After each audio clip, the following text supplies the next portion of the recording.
Bonjour à tous et bienvenue dans Connexion Flamme Jumelle. Une petite capsule aujourd'hui sur laquelle je vais revenir sur deux notions, la notion de loi de l'attraction et la notion de synchronicité.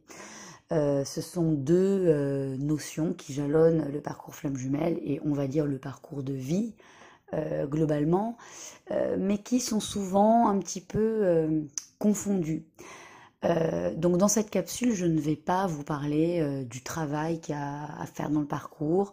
On va pas parler des polarités spécifiquement. On va juste évoquer ces deux notions pour bien comprendre de quoi on parle. C'est quoi la synchronicité, comment on la reconnaît et qu'est-ce qu'elle veut dire dans un parcours de flamme jumelle ou un parcours de vie. Et qu'est-ce que c'est que la loi de l'attraction et là aussi, comment on peut agir sur celle-ci, voilà.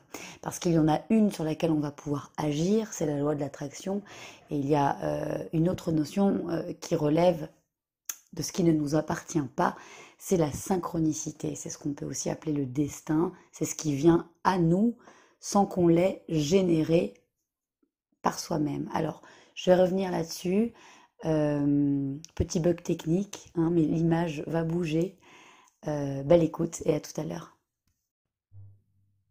Voilà. Donc véritablement, ce qu'il faut bien comprendre, c'est que il y a énormément de manifestations qui relèvent de la loi de l'attraction, qui sont interprétées pour un grand nombre d'entre vous comme des synchronicités. Donc on va bien essayer, alors on va déjà expliquer et comprendre comment ça fonctionne la loi de l'attraction, qu'est-ce qui se manifeste à nous, notamment dans le lien, dans le parcours de flamme jumelle, parce que voilà, oui, on est en séparation depuis tant de temps, mais j'ai telle synchronicité, je vois des heures miroirs, machin, je vois son prénom, tout le monde, ça... Bon, donc, on va prendre ces éléments les uns après les autres et on va comprendre, voilà, ce que c'est qu'une synchronicité. Et on va comprendre exactement la fonction de la synchronicité. Je vais commencer par... On va commencer par définir la loi de l'attraction. On va faire de toute façon... Je pense que j'aurai largement l'occasion de tourner les pages. Voilà, pardon, je m'arrange avec mes fils. J'espère que vous m'entendrez toujours. Là, on va avoir les synchronicités. Et là, on va avoir la loi de l'attraction. Alors, qu'est-ce que c'est que la loi de l'attraction?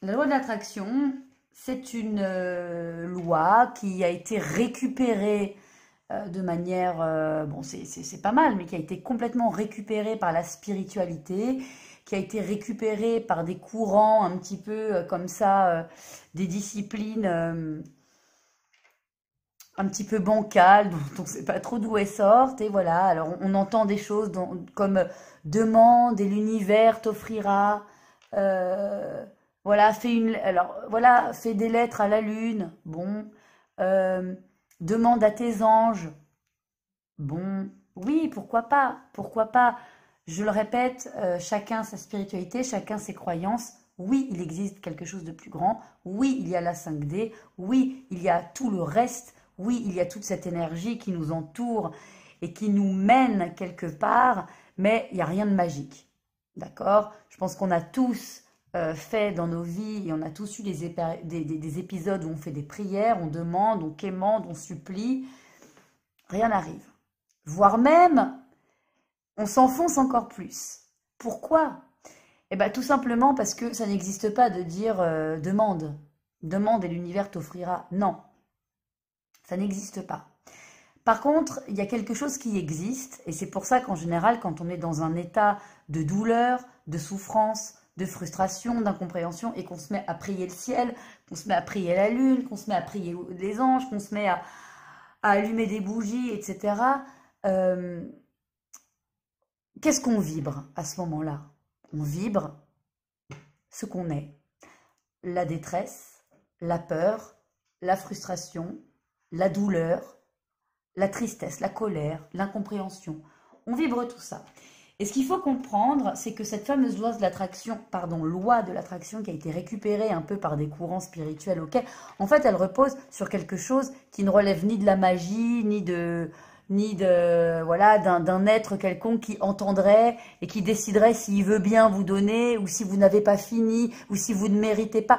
Il n'y a pas de notion de mériter, il faut arrêter avec tout ça, il faut véritablement entendre quelque chose. Tout dans la vie est une vibration énergétique. Je serais incapable de vous en parler, parce que ça reste quelque chose qui est très très très très pointu et je pense que j'aurais pas assez de temps. Et puis on n'est pas là pour ça. Mais juste ça, c'est une théorie qui a été développée. Mais ce point de départ de tout est une vibration, voilà, c'est Einstein, c'est un domaine de la physique, voilà, la science, la physique extrêmement pointue. On retrouve ça également en physique quantique, etc. Donc c'est quelque chose qui relève pas, voilà, qui relève pas d'un courant spirituel ou d'une espèce d'illumination. Voilà, pseudo-religieuse ou limite mystique. Non, on n'est pas là, on est dans quelque chose de très concret. À l'origine, il y a la vibration. Il y a la vibration. Voilà, le plus petit atome, je crois que je vous en ai déjà parlé, le plus petit atome du plus petit atome du plus petit atome, le premier atome du premier atome du premier atome du premier atome. Quand on découpe le plus petit, on a à l'origine une vibration. Donc, par voie de conséquence, tout est une vibration. On est bien d'accord. Donc, vous imaginez bien qu'un être humain qui est, voilà, qui est une multiplicité, une multiplication de cellules, qui est un mécanisme global, voilà, indépendant de son extérieur, avec une capacité de régénération, une capacité de survie. Voilà, bon, vous savez comment fonctionne un corps, cette capacité d'être malade et puis de se guérir. L'autonomie du corps. L'autonomie du corps qui va être régie et déterminée par la pensée. Alors la pensée, c'est quoi? C'est le cerveau. Donc on a un corps physique, donc vibrant, avec tout un tas d'échanges électriques, des cellules, etc. Et on a ici, là aussi, on a des échanges électriques. On a des vibrations physiques et on a des vibrations de la pensée. Hein. C'est d'ailleurs pour ça qu'on a pu mettre en place, alors là je vais vous donner un exemple complètement très très basique, qu'on a pu mettre en place des systèmes de détecteurs de mensonges, parce que voilà, au moment où on prononce un mot, c'est-à-dire la vibration d'une pensée va se répercuter dans le corps physique. Donc, c'est un battement de cœur, c'est une émotion, c'est une hausse de la température. Et donc, on peut quantifier. Donc, on voit bien, je prends des gros raccourcis, je fais vraiment une explication très, très, très, très, très vulgarisée. Mais c'est pour que vous compreniez le principe de la loi de l'attraction. Donc, finalement, la pensée manifeste. Voilà, la pensée manifeste. Ce que je pense, soit qu'ensuite je verbalise. Donc, j'ai une première vibration, on va dire électrique, avec une idée, avec une pensée. J'ai une deuxième vibration dans la 3D, dans la matière, parce que je verbalise, donc j'émets un son. Donc, il y a un son, c'est quantifiable, il y a un volume, c'est des hertz, c'est une vibration. Donc, on a déjà une première vibration, on a une deuxième vibration. Et donc, qu'est-ce qui se passe? Qu'est-ce qui se passe? Lorsque je pense à quelque chose, ou que je dis quelque chose, j'émets une vibration.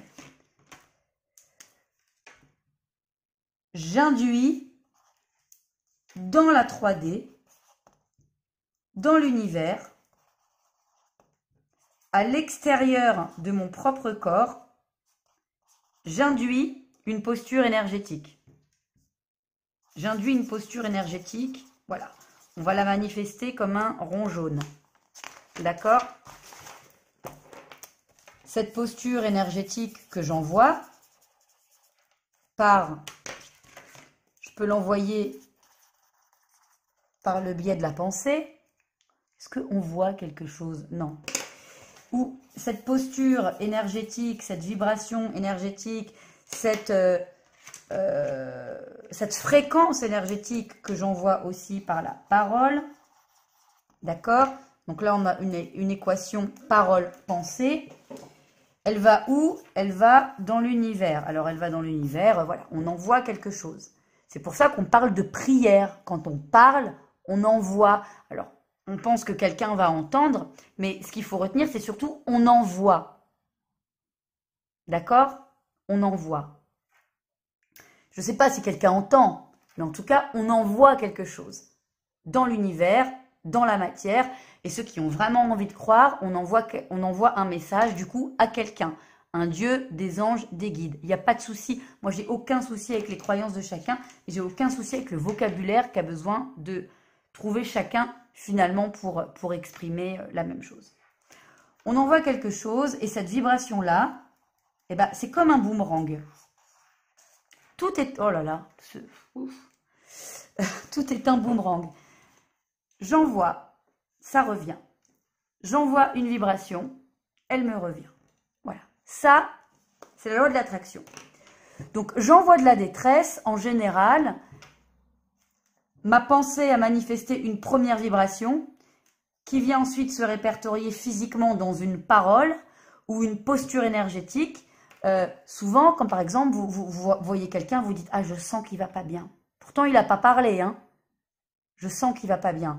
Mais parce que finalement, sa pensée vient manifester dans son corps une sorte de fébrilité que vous, de manière énergétique et intuitive, l'intuition, c'est la captation d'une énergie invisible, vous indique. Vous venez capter ça. Eh bien, ça fonctionne de la même manière, la loi d'attraction. C'est-à-dire que j'ai une pensée négative. Voilà. Elle se manifeste par une parole négative ou une posture négative. Dans un lien de flamme jumelle, la parole négative, ça veut dire je suis triste, je suis malheureux, l'autre me manque, j'ai mal. Et ensuite, la posture négative, ça va être de se traîner, de broyer du noir dans son coin, de ne pas bouger, de ne pas agir, d'attendre, de déprimer. Ou alors potentiellement d'être dans un rapport de force avec l'autre, dans la manipulation pour essayer de l'amener à quelque chose d'autre. Bref, on vibre quelque chose qui est bas, qui est négatif. En général, on s'en sort pas beaucoup. Vous êtes d'accord que quand vous êtes dans cette posture, dans votre lit, mais je vous en prie, s'il vous plaît, je vous en prie, s'il vous plaît, aidez-moi. Je suis tellement malheureux, je suis tellement malheureux, j'aimerais que l'autre revienne, etc. Il ne se passe pas grand-chose. Si ce n'est qu'à chaque fois, le lendemain, c'est encore plus dur et qu'à chaque fois, on a l'impression d'avancer et qu'on se reprend un mur et que ça ne marche pas, ça n'avance pas, ça n'avance pas. Parce que finalement, l'univers va venir manifester dans les événements ce que vous manifestez d'abord par la pensée, qui se manifeste ensuite par votre sphère physique, donc votre posture, votre parole, vos actions, et qui viennent ensuite se manifester à l'extérieur. Donc en fait, c'est simple, c'est simple, c'est simple. On a la pensée, on a la voix, on a le corps, on a les événements et on a les autres. Eh bien, pardonnez-moi de vous le dire, c'est quelque chose qui est extrêmement simple, mais tout démarre de là. Voilà, ma pensée. Ma pensée, je vibre une pensée qui va avoir une répercussion dans ce que je dis, qui a une répercussion dans ce que je suis, ce que je dégage, qui a une répercussion dans ce que je fais et qui a une répercussion dans mon lien aux autres. Eh bien, tout ça, ça fait du saute-mouton. Donc, en fait, c'est très simple. À partir du moment où j'ai un esprit, une pensée qui est, entre guillemets, malade, quand je dis malade, je parle de tout ce dont on parle dans le lien de flamme jumelle, les blessures, les croyances limitantes, les pensées, les pensées négatives, la douleur, la dépendance affective, l'incapacité d'être connecté à ses émotions, la peur, la paralysie, tout ça, tout ce qu'on vous demande de clarifier, tout ce qu'on vous demande d'épurer, un passé qui vous fait voir les choses par le prisme de la peur ou de la méfiance, qu'on soit runner ou chaser, ça n'a aucune importance. Ce qu'il faut comprendre, c'est que la pensée est créatrice, la parole manifeste, et le reste suit. Le reste suit. C'est pour ça qu'en général, quand on ne va pas bien, et quand on ne prend pas en charge cette sphère de la pensée, par le biais d'un vrai travail sur soi, d'un changement de positionnement, d'aller décrasser son karma, d'aller décrasser ses ancrages, d'aller décrasser son positionnement, sa manière de vivre, le prisme de réflexion, d'aller décrasser, je dirais, son schéma d'attachement. Le schéma d'attachement, ça c'est le truc qu'il faut vraiment nettoyer. Et bien tout le reste suit. Aide-toi et le ciel t'aidera. C'est ça que ça veut dire. Le ciel, il va aider si toi tu t'aides. Si toi tu es bien, les choses autour sont bien. Et c'est pas de la magie. C'est simplement une loi extrêmement physique de vibration en résonance. Vous avez cette spiritualité qui vous permet de dire « Ah mais oui, mais ma flamme jumelle et moi, on est en miroir. Quand on se voit, c'est tellement fort que énergétiquement, c'est trop dur. » Bah oui, donc vous avez compris le principe. Vous avez compris le principe d'attraction. Voilà, on a compris le principe d'attraction. Donc, les événements qui viennent se manifester à vous, elles viennent, elles sont induites, elles sont provoquées par votre système de pensée, votre système de croyance et votre pensée à l'heure actuelle. Je ne sais pas si c'est très clair, je pense que c'est un peu brouillon, voire même, bon, voilà, même là, j'arrive pas à faire un schéma aussi abouti que d'habitude. C'est quelque chose qui est compliqué à expliquer. Donc ça, c'est la première chose. Donc effectivement, c'est ce que je dis globalement quand je dis, quand on appelle l'autre pour l'engueuler, bah on va, ou qu'on en appelle l'autre pour lui dire qu'on n'est pas content, ou qu'on appelle l'autre pour, enfin voilà, pour engager quelque chose qui est négatif, néfaste pour lui et pour nous, de toute façon. L'autre n'est que la manifestation de la manière dont on est en soi-même. L'autre et la manière dont il se comporte avec nous n'est que la manifestation de ce qu'on est en soi-même. D'accord? Donc pour que l'autre se manifeste un autre type de comportement, un autre type de pensée vis-à-vis de nous, il faut d'abord changer là où naît cette impulsion électrique qu'on diffuse ensuite partout, dans sa voix, dans son corps, dans son environnement. C'est la pensée. Bref, travail de guérison, on a fait plein de vidéos là-dessus, vous avez compris le principe. Et donc c'est ça, pour terminer ma phrase, quand j'explique que quand on parle avec le cœur, on reçoit avec le cœur, ce qu'un jour je vous ai incité à faire dans une vidéo, le jour où vous êtes tranquille, aligné, serein, en amour, dans une disposition d'amour avec l'autre, c'est à ce moment-là qu'il faut l'appeler. Que vous soyez chaser ou runner, on s'en fout. C'est à ce moment-là que le message passe. Et que ce qui est envoyé avec une pensée saine est reçu de manière saine. Et donc, on renvoie quelque chose de sain. C'est simple. Vous envoyez une balle noire, en face, celui qui a la raquette, il renvoie une balle noire. Vous envoyez une balle en or, vous envoyez une balle en forme de cœur. Voilà, hein. On imagine que l'or, c'est quelque chose, c'est une pensée, une action, un positionnement, une voix, une parole, qui est le fruit d'une pensée saine, guérie, apaisée. Et le cœur, bon, allez, c'est l'amour. Bon, voilà, vous avez compris ce que je voulais dire. Donc, ça, on a beaucoup parlé de ce que vous renvoyez, votre jumeau ou votre jumelle, ou n'importe qui dans la vie, quiconque. Mais du coup, cette fameuse loi de l'attraction qu'on confond avec des synchronicités, c'est ça. Je suis habitée par ma flamme jumelle. Je prends un exemple bateau. Ma flamme jumelle s'appelle, je fais pas de pub, mais ma flamme jumelle s'appelle Carrefour. Ma flamme jumelle s'appelle Carrefour. Je suis très amoureuse de Carrefour. Qu'est-ce qui se passe?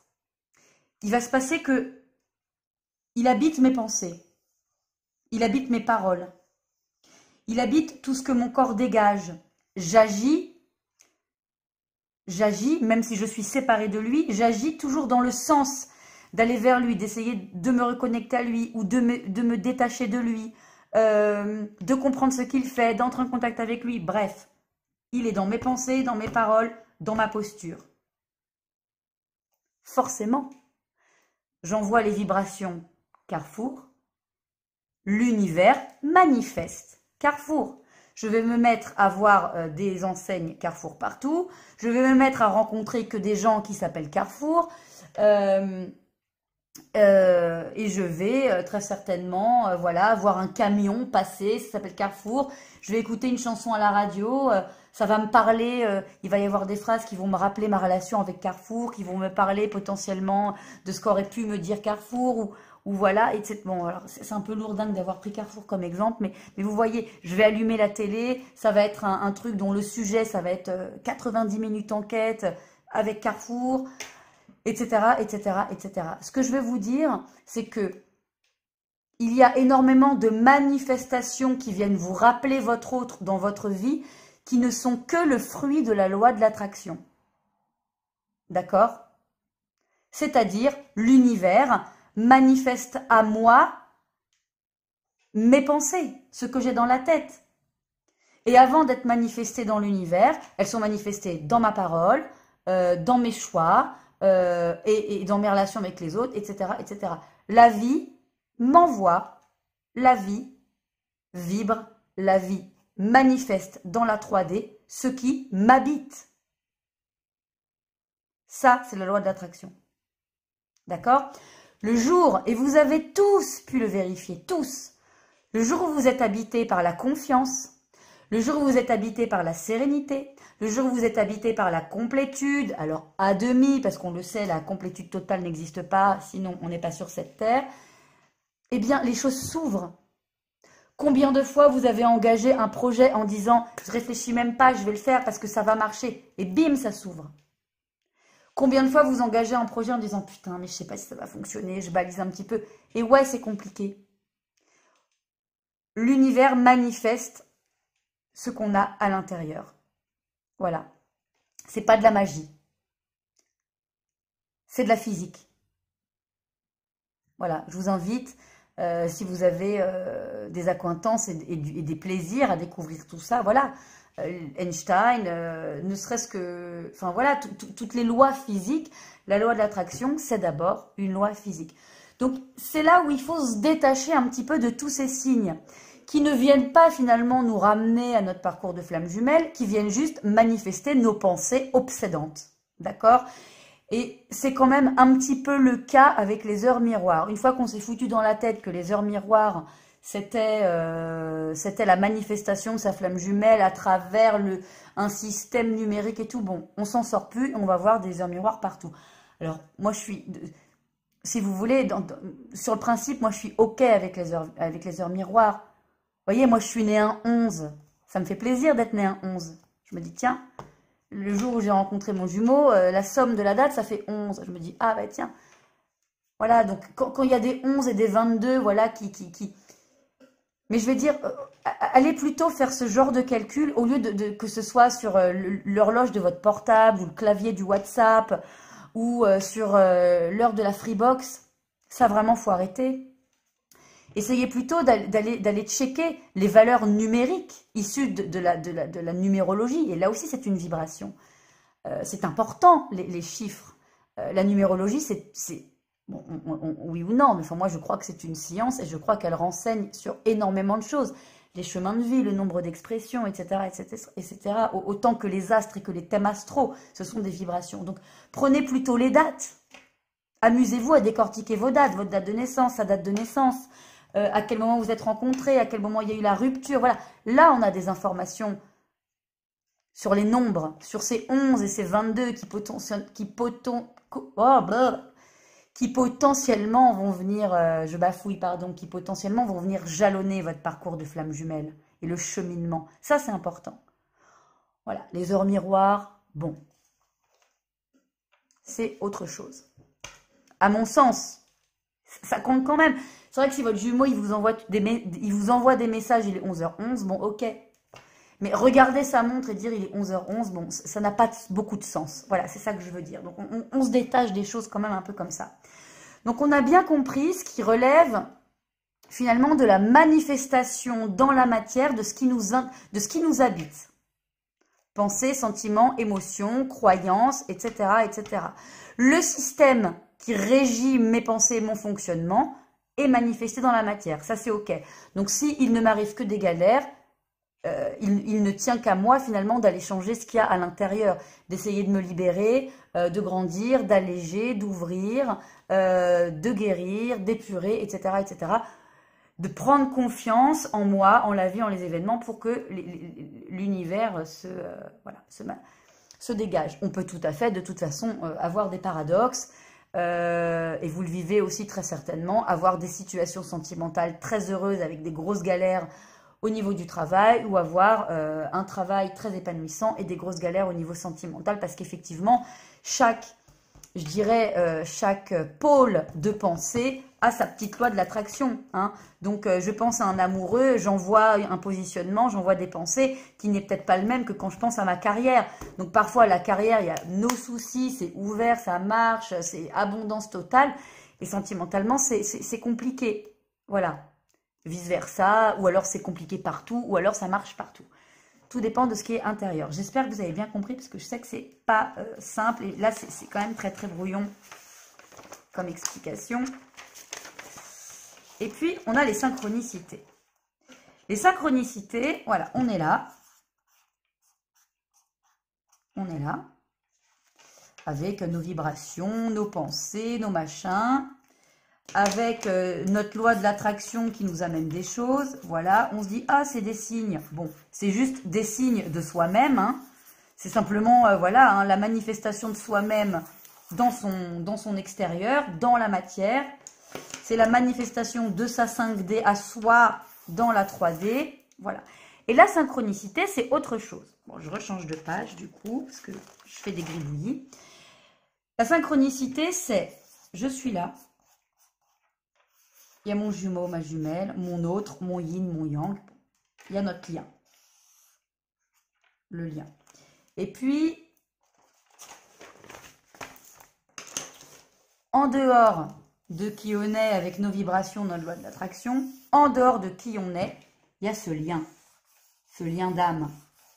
Ce lien qui nous lie à l'autre, même en séparation, même dans le conflit, même à 600 000 km d'écart, même si ça fait 10 ans qu'on ne l'a pas vu. Un lien d'âme, c'est un lien, c'est ce fameux fil rouge dont je parle, ce fil rouge qui relie les âmes en contrat, quel que soit le contrat. Mais bon, là, on parle du lien de flamme jumelle, puisque c'est ça qui nous intéresse. Voilà, qui est étirable dans le temps, à distance, et malgré les événements de la vie, et tout ce qu'on s'attire avec nos lois de l'attraction, je dirais individuelles, qui sont régies par nos pensées. Voilà, par nos pensées, notre système de croyance, notre karma, blablabla, ce qui nous habite. Eh bien, en dehors de ça, il y a ce lien qui est un lien, et c'est là où on part dans la spiritualité, même si j'essaye de la modérer, parce que c'est ça qui va différencier le lien de flamme jumelle à un lien classique avec des gens qui sont une autre polarité énergétique, avec qui, voilà, il y a aussi des enjeux énergétiques. Comme je le dis souvent, il y a des enjeux énergétiques avec tout et tout le monde, puisque tout est énergie, tout est vibration. Il se trouve que le lien de flamme jumelle, et c'est sa spécificité, c'est son unique spécificité par rapport à tout le reste des relations lambda, hein. Je ne parle pas des âmes sœurs et des liens karmiques.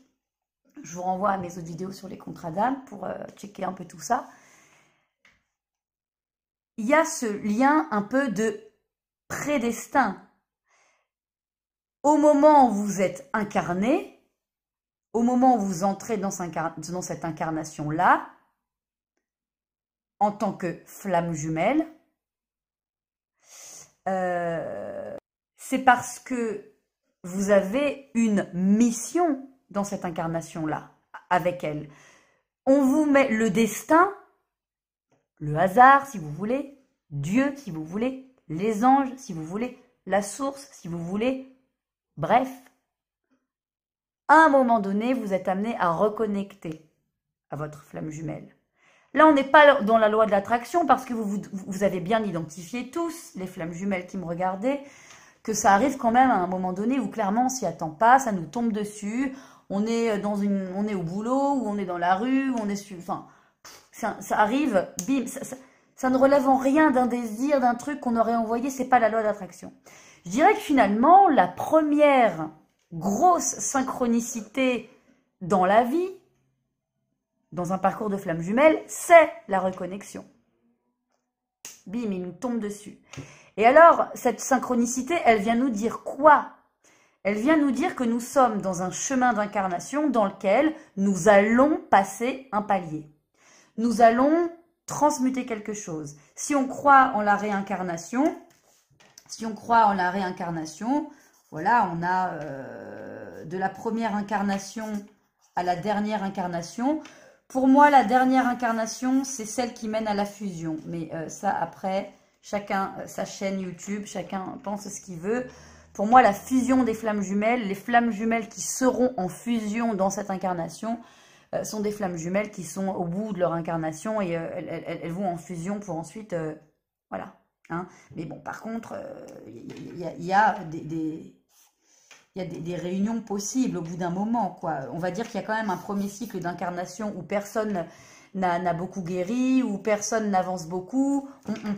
On passe des petits paliers d'éveil, quoi. Donc, on croise sa flamme jumelle ou peut-être on la rencontre même pas, je dirais, dans les premiers cycles d'incarnation. Et puis voilà, à un moment donné, on atteint des éveils un peu plus, voilà, on s'ouvre de plus en plus spirituellement, on est une âme de plus en plus vieille. Donc, au fur et à mesure des incarnations, on a de plus en plus de chances de se reconnecter avec sa flamme jumelle parce qu'on est amené justement à être prêt pour se dépouiller du karma, à être prêt pour passer les paliers d'éveil. Une incarnation dans laquelle vous rencontrez, vous reconnectez avec votre flamme jumelle, c'est une incarnation dans laquelle vous allez passer un palier. Il y a des incarnations dans lesquelles il ne se passe pas grand-chose, notamment les premières. Et il y a des incarnations dans lesquelles vraiment on passe des paliers en termes d'éveil, d'ouverture de conscience. Et ça, le première indication, c'est bim, il y a une flamme jumelle. On entre dans un parcours flamme jumelle. Donc là, on sait qu'on va muer. C'est la mue, c'est la peau de serpent. On va mourir, on va renaître. Si les deux âmes sont capables de mourir et renaître, elles pourront se retrouver dans une réunion. Il y a plein d'incarnations dans lesquelles il peut y avoir des réunions. Pour moi, la fusion totale, c'est quand même dans la, je peux dire les, mais moi, ma vérité à moi, c'est que c'est dans la dernière incarnation. Mais il y en a, moi j'en ai au téléphone, beaucoup. J'en ai au téléphone. J'en ai qui me racontent la fusion. La fusion. C'est pour ça que j'ai souvent dit dans mes vidéos, la réunion, elle est possible pour tout le monde, pas la fusion. La fusion, c'est vraiment cette espèce de fin c'est la fin, la fusion avec votre flamme jumelle, ça va être la fin finalement du chemin d'incarnation de votre âme. Voilà. Votre âme, elle aura fait 5, 10, 15 000, 150 000 incarnations. Enfin, je sais pas, hein, je balance ça comme ça. Je ne sais pas combien de fois peut se réincarner une âme. Il y en a d'autres qui en parlent beaucoup mieux que moi. Mais à la fin, on a passé plusieurs paliers d'éveil. On a possiblement rencontré plein de fois sa flamme jumelle. On l'a raté au début. On n'a pas pu être en réunion à un moment donné. On arrive plutôt en fin de cycle d'incarnation. On arrive à obtenir des réunions. Et vraiment, sur la dernière incarnation, on pourra monter en fusion et ensuite rester là-haut et on deviendra de la lumière ou des anges ou des guides ou ce que vous voulez, des archanges. Mais on ne reviendra plus travailler. Donc la première reconnexion pour comprendre qu'on est dans une incarnation palier, et en général vous le reconnaissez que vous êtes dans une incarnation palier, dans le sens où même avant de rencontrer votre flamme jumelle, c'est quand même une existence de galère avec beaucoup de souffrance, beaucoup de souffrance. On est vraiment là pour transmuter et pour nous y aider, on nous met une flamme jumelle. Bien. J'ai expliqué déjà ce qui se passait entre les deux flammes jumelles. N'hésitez pas, au niveau énergétique, n'hésitez pas à regarder les autres vidéos. Donc ça, c'est la première synchronicité. Et vous le savez, vous l'avez tous vécu, dans le parcours de flamme jumelle, il y a une, voire plusieurs séparations, soit une longue, soit plusieurs petites, ça dépend. Chaque parcours est unique. Mais pendant ces séparations, à quel moment la séparation est nécessaire, qu'on soit bien d'accord? Hein, les flammes jumelles qui veulent toujours avoir un lien par SMS ne travaillent pas. Il y a un moment donné où il faut être séparé, être seul. On travaille seul. On est seul, on meurt seul. Et donc, la résilience se fait seule. D'accord? Bref, parenthèse fermée. Pendant ces séparations, cette séparation ou ces séparations, peu importe ce que la loi de l'attraction vient manifester dans vos vies, puisqu'on a compris que ça dépendait finalement de son état d'esprit. Donc en général, comme on a un yin et qui est quand même plutôt au départ, dans le déni du lien, etc., il continue à envoyer des choses très positives dans sa vie, donc sa vie personnelle va bien. Et comme on a un chaser yang très malheureux parce qu'il est en manque, il est en déchirement de ne pas pouvoir construire ce lien-là, donc il ressent toute la déchirure, etc. Bon, en général, c'est la grosse galère pour lui. C'est pour ça que c'est lui qui a en premier sa nuit noire de l'âme. Hein, et une fois qu'il se positionne, qu'il switch et qu'il laisse en fait le parcours de flamme jumelle parce qu'il a terminé son parcours de développement personnel à lui, il a retrouvé sa lumière, son rayonnement, son chemin de vie, sa mission d'âme, la deuxième partie du parcours arrive parce que là on a un yin, un runner qui à son tour va avoir une petite nuit noire de l'âme parce que cette coupure énergétique d'avec son chaser qu'il a toujours rempli même s'il était dans le déni intervient. Et donc, à ce moment-là, voilà, les moments de séparation, qu'est-ce qui va venir faire que malgré la souffrance, malgré les incompréhensions, malgré les lois de l'attraction plus ou moins jolies que chacun des deux vit dans son quotidien de son côté, qu'est-ce qui va faire qu'on se rejoint, qu'on se retrouve, qu'on se rappelle l'un de l'autre? Ce sont les synchronicités. Ça, c'est une synchronicité. La synchronicité, c'est un événement ou une personne ou un contexte. C'est quelque chose qui sort de nulle part et qui tombe comme ça et qui vient nous ramener l'autre dans sa vie, qui vient nous rappeler à l'autre, qui vient nous dire « Ouh, c'est le moment de reconnecter, enfin de faire une retrouvaille là. » Là, vous avez bien avancé, l'univers vient poser un indice. Il y a une nouvelle étape. La synchronicité, ce qu'il faut bien comprendre, c'est que ça va être un événement majeur qui va venir faire le pont entre vous et l'autre. C'est-à-dire, vous allez par exemple rencontrer une connaissance commune, mais que vous n'avez pas vue depuis longtemps, ou vous allez par exemple vous retrouver au même endroit, au même moment. Voilà. Vous allez par exemple deviner ou entendre ou apprendre ou savoir par le biais de connaissances communes. Alors encore plus si ce sont des connaissances lointaines, si ce sont des amis à votre autre ou à vous que vous n'avez pas vu depuis longtemps et qui viennent vous dire l'autre fait ça et que vous vous apercevez que ce qu'il fait correspond à quelque chose qui est dans votre vie. Apprendre par exemple que l'autre va en vacances au même endroit que vous, pas forcément au même moment, mais s'apercevoir finalement de ces espèces de trajectoires communes.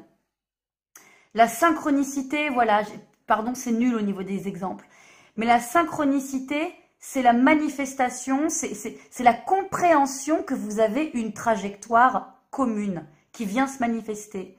Voilà, par exemple, vous êtes passionné, je sais pas, moi, vous êtes passionné d'un pays, vous apprenez que l'autre part en vacances dans le pays, voilà. Même si vous n'êtes plus en lien ni rien.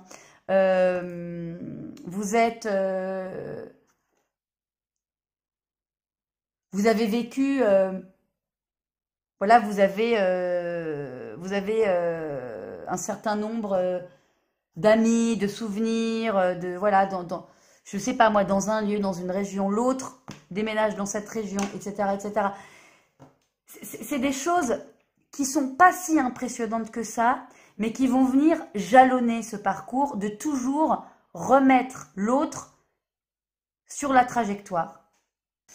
En gros, voilà, c'est vraiment cette idée-là qu'il faut que vous reteniez.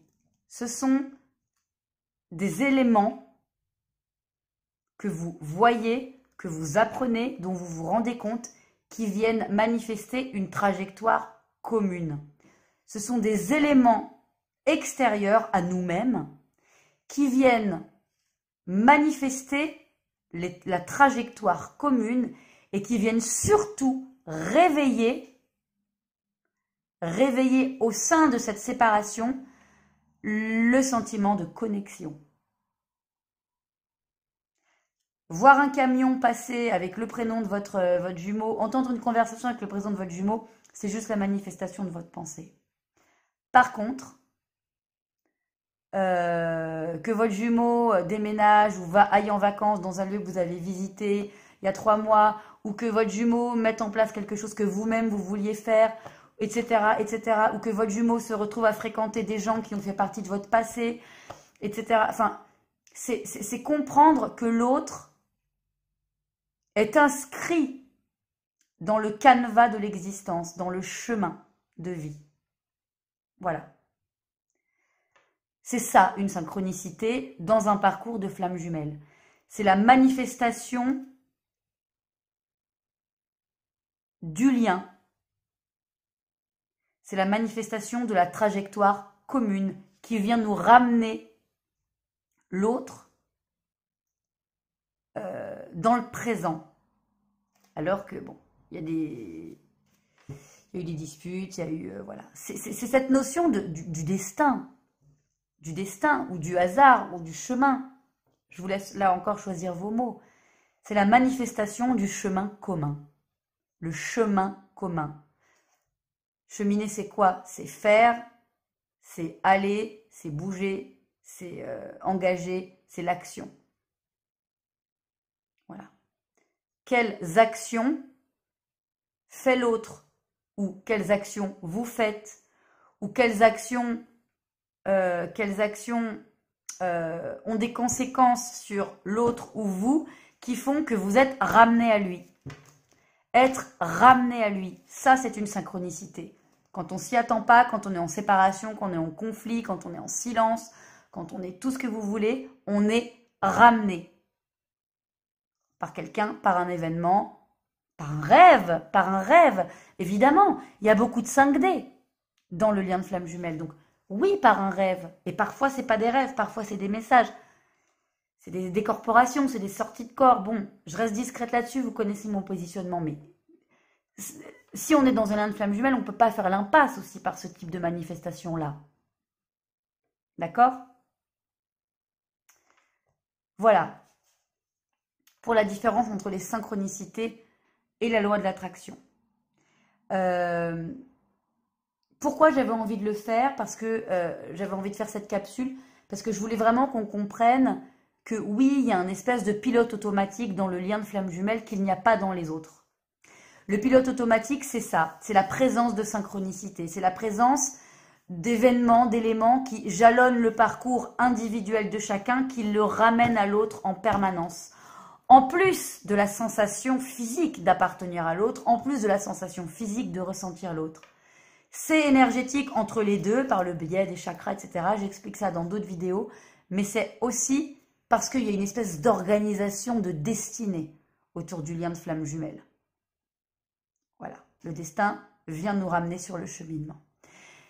Ce qui est différent d'une loi de l'attraction qui fait que quiconque est amoureux de quelqu'un a une tripotée d'indices de la présence de cette personne autour de lui parce que c'est à l'intérieur, parce que ça l'obsède. Donc, discernement. Alors, c'est impossible d'avoir du discernement pour soi-même dans ce genre de manifestation. Voilà, mais j'avais quand même envie de faire la capsule. Parce que je trouvais que j'avais envie de rétablir une vérité et de bien faire la différence entre les synchronicités et la loi de l'attraction. J'espère que ça n'était pas trop brouillon. Si ça l'est, je m'en excuse. Mais j'espère en tout cas qu'on a compris ce que je voulais dire. Loi d'attraction, manifestation dans la matière de mon intériorité, de mes pensées, de ce qui m'habite, de mon énergie, de ce que j'envoie. Synchronicité, c'est la manifestation de la source, de l'univers, qui vient me ramener à l'autre, qui vient ramener l'autre à moi, qui vient ramener notre trajectoire commune. Voilà, je vous embrasse bien fort et je vous dis à très bientôt.